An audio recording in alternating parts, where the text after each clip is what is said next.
Hello friends, welcome to Financial Secrets. This is an introduction of trading psychology. There is a valuable tradition in academic scholarship called the literature review. A literature review is a survey of published research on a given topic with an eye toward identifying what is known and what remains to be investigated. A good literature review is selective, covering the most important, methodologically sound studies, and it is integrative, highlighting areas of consensus and debate within a research field. Without such efforts, science would generate far more data than understanding. At its best, the literature review is a bridge between observation and explanation.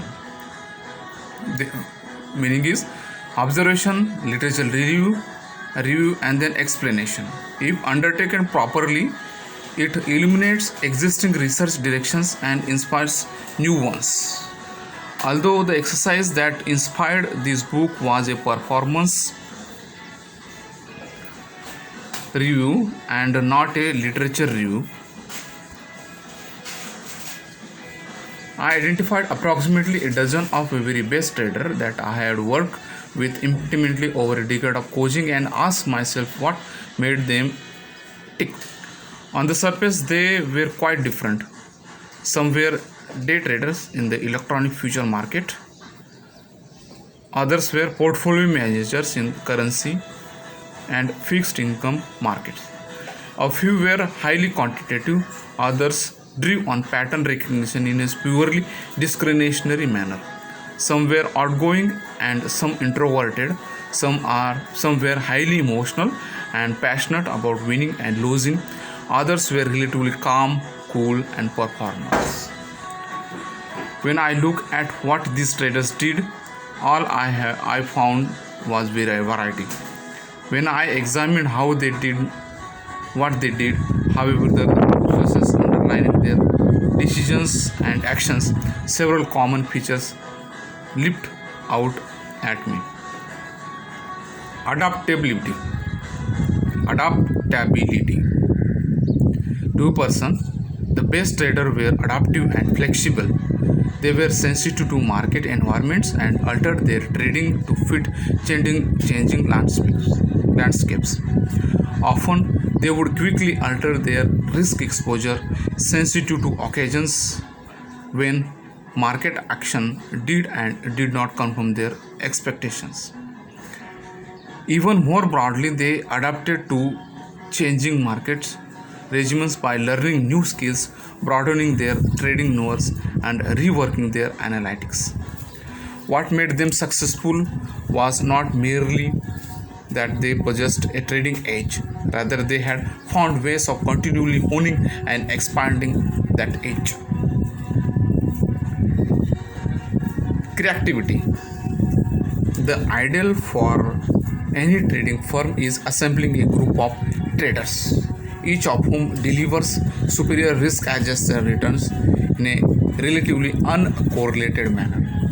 Thanks to the power of diversification that provides the business with a relatively smooth equity curve and allows it to leverage its capital effectively.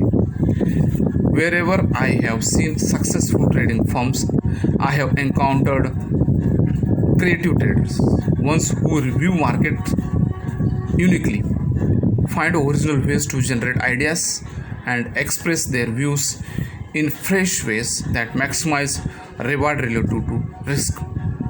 Indeed, I would venture to say that I have never known an extraordinarily successful trader who was not extraordinarily original in his or her approach to markets.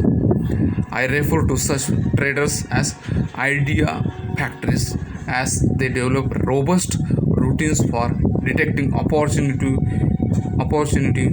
where they see none. Productivity. Guys, my experience confirms the findings of Dean Keith Simpson's seminal work on greatness. The elite performers generate better ideas because they generate so many ideas. Their hit rate is not necessarily unusually high, but they go to bat so often that they get their share of good pitches and hit their fair shares of home runs. Knowing that their strength is processing information and generating ideas, not just holding any particular idea. They are willing to toss aside less promising traits and hold out for truly exemplary ones. This productivity is readily apparent on a day-to-day, week-to-week basis. The the greats simply get more done than their colleagues. They organize their time and prioritize their activities so that they are both efficient, get a lot done per unit of time, and effective, get the right things done. How much time do we typically waste as traders staring unthinkingly at screens, chatting with people who offer little insight, and reading low priority information, poor emails, and reports? The successful traders invariably are workhorses, not show horses. Workhorses, not show horses. They get their hands dirty rooting through data and make active use of well cultivated information networks. They realize that higher quality inputs will yield superior outputs. Okay, guys. Now, self management. I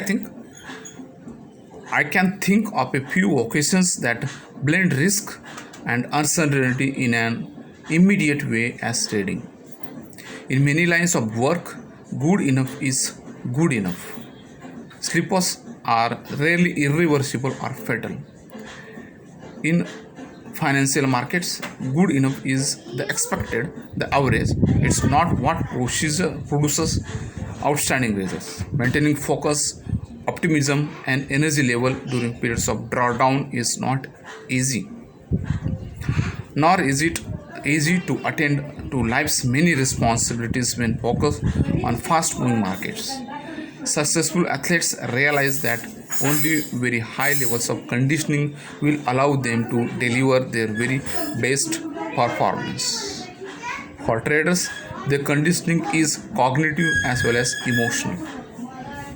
Successful traders I have known work as hard on themselves as on markets. They develop routines for keeping themselves in ideal states for making trading decisions, often by optimizing their lives outside of market. म्हणजे काय? Self manage everything to trade as a successful trader. सभोवतालचं आणि सगळं वातावरण वगैरे सगळं असं तयार करा की ते तुम्हाला करोडपती होण्यासाठी हेल्प करेल. ठीक आहे, right? Working with traders on a full-time basis, immersed in the daily realities of trading performances, has provided me with a front row perspective on trading success. By overreaching on conclusion from years of coaching efforts is that what makes traders good are best practices, sound methods for developing. My overarching conclusion from years of coaching efforts is that what makes traders good are best practices, sound methods for deploying capital and managing risk. What makes traders great are best processes, detailed routines that turn best practices into consistent habits. Adaptability, creativity, productivity, and self-management. These aren't just things that the best traders have. They are what best traders do routinely. Adaptability, creativity, productivity, and self-management.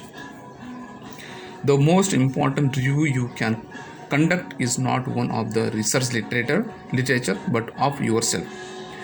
If you place your best trading under a microscope, you will initiate your own review, and the chances are good that you will observe how you best adapt to change, innovate, stay productive, and manage your research.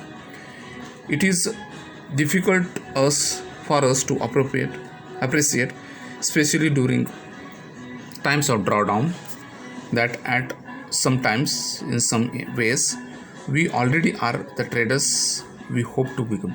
Our task in markets as in life is to uncover the practices and processes that enable us to more consistently tap into the best within us.